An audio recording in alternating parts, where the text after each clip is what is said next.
Baliguda police को पुणी एक सफलता। गत 10 दिन तले कटारी साहिर कटपड़ी देसी मद जबत करिछि पुलिस प्रशासन।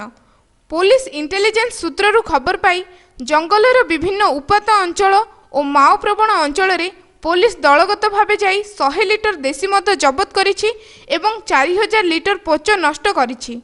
यह सह मद रंधा जाउथिबा सामग्री को मध्य नष्ट करिछि एवं 70टी ब्यारेल और 100टी हांडी को मध्य जबत करिछि।